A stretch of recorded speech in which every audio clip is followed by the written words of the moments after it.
தேவையான பொருட்கள்: குரக்கன் மா 4 மேசைக்கரண்டி, ஏலக்காய் 1, கருவப்பட்டு சிறிய துண்டு, 1 தேக்கரண்டி நெய், சீனி 3 மேசைக்கரண்டி. சர்க்கரை நோய் உள்ளவர்கள் சீனிக்கு பதிலாக நாட்டு சர்க்கரை பாவிக்கலாம். முதலில் ஒரு பாத்திரத்தில் நெய் விட்டு அடுப்பில் வைக்கவும். நெய் சூடானதும் குரக்கன் மாவை நெய்யோடு சேர்த்து வறுக்கவும்.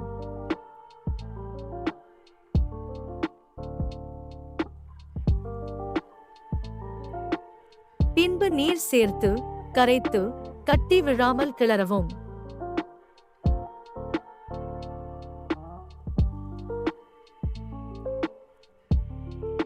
அதில் உப்பு, ஏலக்காய், பட்டை, பால் சேர்த்து கிளறவும்.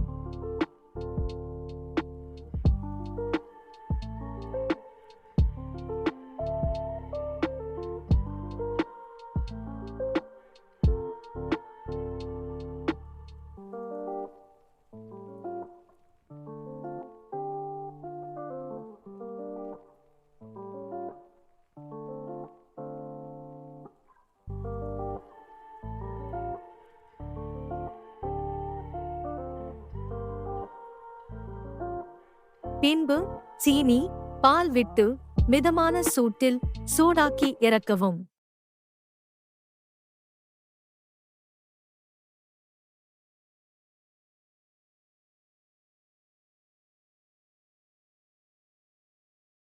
சுவையான குரக்கன் கஞ்சி தயார்.